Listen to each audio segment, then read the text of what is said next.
welcome everybody. I'm so excited to be here and also to see a number of old friends here in the group.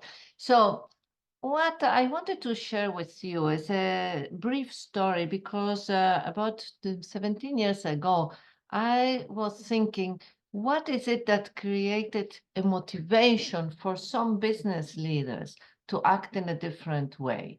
And that question really was the launchpad, because in my research, starting to interview business leaders that did very pioneering things, I discovered I wanted to see if there was anything that they had in common that we could teach.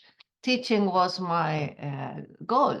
But then I realized that actually what they had in common, yes, could be developed, but not particularly taught, because it was more about engaging, expanding consciousness, expanding their awareness, connecting with their better self, connecting with their values, developing some introspective practices so that they could understand themselves and the world better and then take different decisions, in particular understanding how they were automatically thinking. So the result of that was, well, many years later, 12 principles called the Sustainability Mindset Principles. And many colleagues that have joined this community of practice over the years, I will share a slide where those of you that are interested in learning more, if you are interested in this, we can talk. It's free and it has no obligations. And we are about 285 or 290 members from 58 countries. And in different disciplines, they are teaching different things or they are doing research. But what everybody has in common is that we understand that the inner dimensions are important and can be a leverage for transformation. So we spend a lot of time these days. It's good that higher educations have incorporated sustainability into their curriculum, into different programs, certifications, or courses.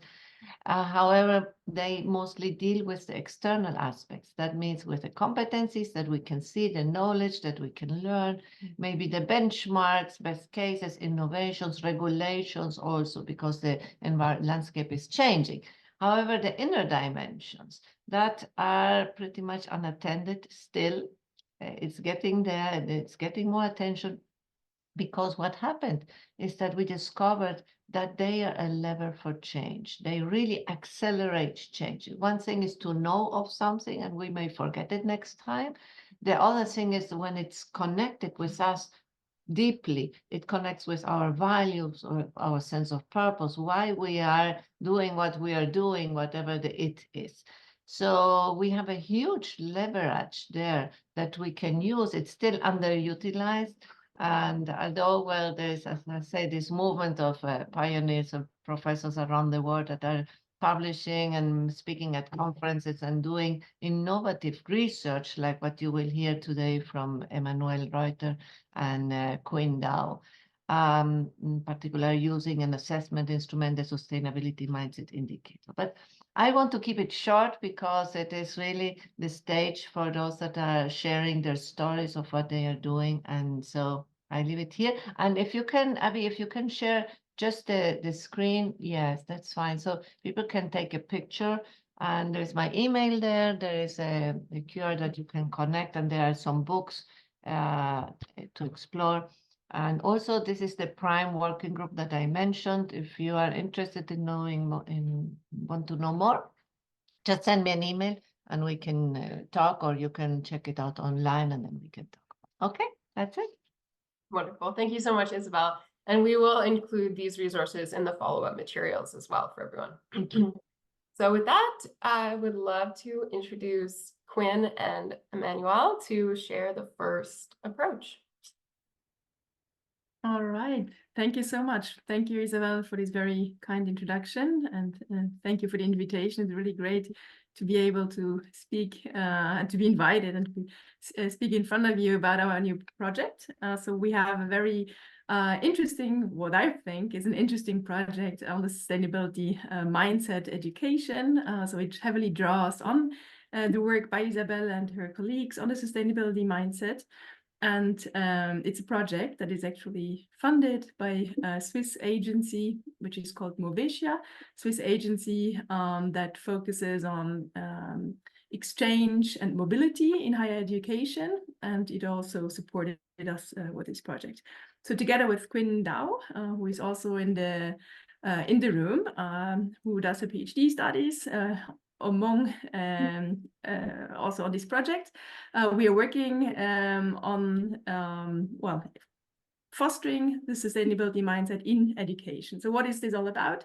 The project in total, I would say, has multiple objectives. One is to incorporate sustainability mindset principles in our teaching through innovative didactic resources, through the way that we work pedagogically as well in our classroom, reflecting on what we actually do a bit further and integrating sustainability mindset principles. We work in a larger consortium. We have other partners on board. So the project is based at the University of Neuchâtel in Switzerland, but we also collaborate with the WU Vienna and Oxford Brookes University. I saw some colleagues in the room as well. So we all work towards the same goal of also fostering exchange in relation to sustainability mindset in higher education. And the key component, and I think that's maybe the most innovative aspect of this project, is that we do a cross-country study in which we want to understand the change that we can provoke in students' sustainability mindset through teaching interventions. And we do that cross-country study within these three institutions at the University of Neuchâtel in Switzerland, WU Vienna, and Oxford Brookes University in some targeted courses.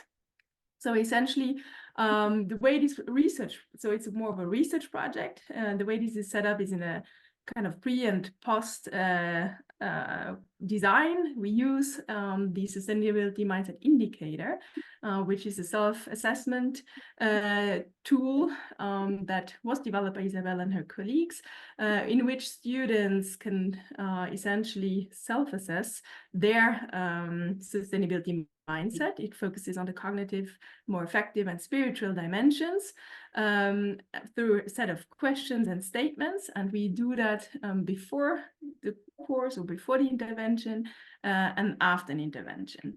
And to assess the change that can be provoked in the student's sustainability mindset.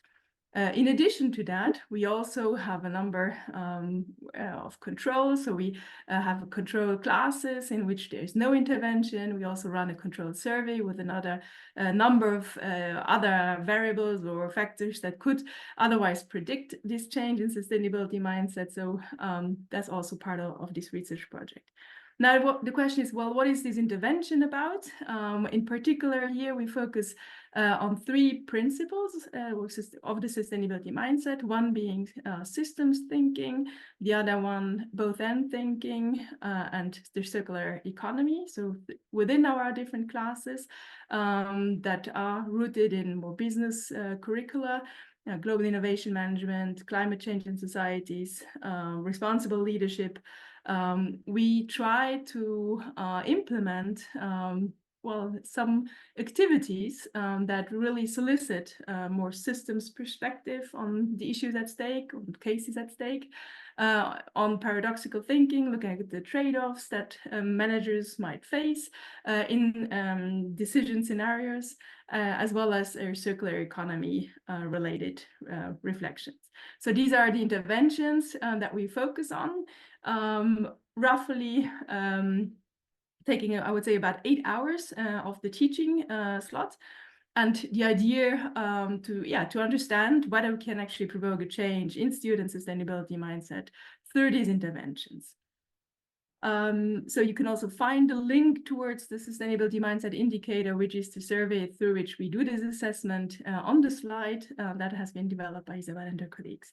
So overall, what are the main learning objectives of the course? Well, essentially, as Isabel just mentioned before, it's to solicit reflection about sustainability issues, but within perhaps a broader systems context, looking at multiple stakeholders and maybe different interests, different trade-offs that one might face in such decisions, and how to handle them. And that's it from our side. Thank you very much. Perfect. Thank you so much. So at this point, we'll do some Q&A around this tool, so the indicator and the principal interventions.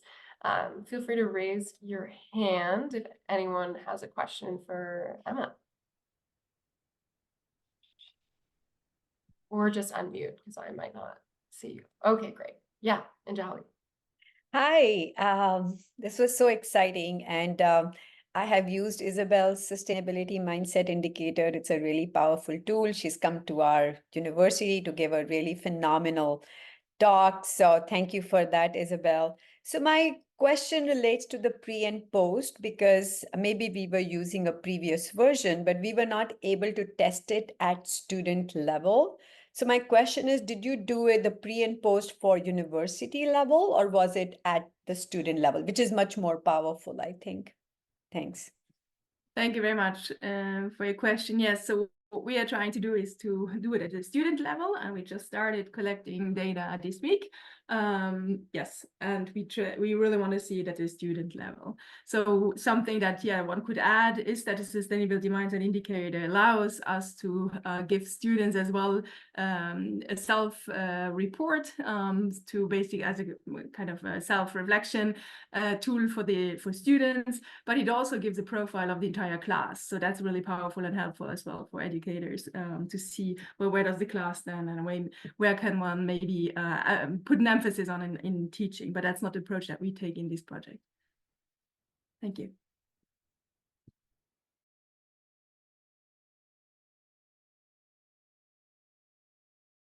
Yeah, Michelle.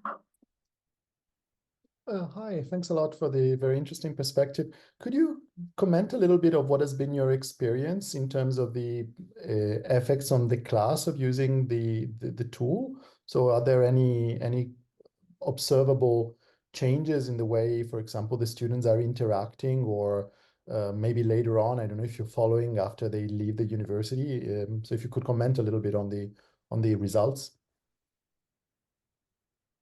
Thank you for your question. Unfortunately, we are newcomers to this field, to the sustainability mindset and the indicator. So maybe this question would be much better targeted to Isabel or some other people who have way more experience using it and who are in the room as well. Yeah. So I leave the floor to others. Okay, yeah, we are all new in this. The instrument has been only out for 2 years. So really, we are all learning together, and we did translations recently. Like now, Quynh will use the first time the French translation. We have it in Spanish and Indonesian, because we really want to make it accessible. That means that the professors are using it, but we still don't have a lot of research of documenting. However, a group worked from Indonesia, that's where we translated it, in Spain and Canada, and these professors worked on a COIL project. If you're familiar, this Cooperative International Learning. And so they did mixed teams with the students of the 3 locations, and they had to work on a particular project. And then they did a pre-post because they wanted to have some kind of assessment how the mindset was altered by this experience of COIL, particularly the inclusion, how they felt about being more inclusive. That has a lot of implications in these polarized times, right? And so they did it, and also they did a book. The students created an open source book with their experience, their reflections about how that experience was, and it was really very positive. But it was in addition, I say this is like an instrument. It has a power to make you think of things while you're answering it, or you're saying, oh, I never thought of that. But it's like a thermometer in a way, that it will measure where you are and when you are left. A little bit it influences because we cannot stay neutral after having read a question that makes us reflect. So there has some incidence, but really the impact is in what the educator does in between. Great. Craig had a question in the chat. Maybe has the survey instrument being evaluated for face validity of constructs? If we could either respond to that one in the chat and go to Eve, or if anyone wants to weigh in on that question first. Oh, Isabel, yeah. Oh, sorry. Oh, sorry for that. Yes, it has been evaluated for validity and reliability, and now a colleague, Beate Klingenberg, is finalizing the Kronbach, but we had other reliability and validity measures. So I'm happy to share that, and there is a paper where we wrote about the development that was published in the Journal for Global Sustainability, and I can put a link in the chat later. Thank you. And then Eve, last question, and then we'll move to the next. Yeah, 2 questions. Is there any fees? Because I see that there is the individual access, there is a fee, but let's say I want to use it for one of my courses or one of my projects, right? Is there any fees? That's first thing. And second thing, you say it's a research project. So does it mean that if I use it with my university, I need to go through a TIC approval? Well, I think Emma can talk about the approval because she went through that. I can talk to the fees. Right now, for educational institution is subsidized, so it has a cost, but a low cost. And we also have been making it accessible through a fund that we have, the Roland Barthes Fund, for schools that don't have the capacity to pay, probably most in the developing world. And for individuals, we think that in the future it may be used for corporate training, but it hasn't happened yet. Great. And And go ahead.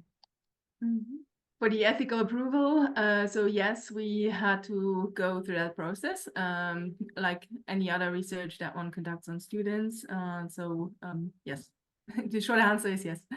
Yeah, but for me, let's say I use it, so I need to go through ethic approval at my school as well, or? Yes. So in our case, it was basically everybody, we had 3 institutions and everybody had to go through ethical approval at their own institution and to obviously follow also the rules that exist in terms of doing research on students with students.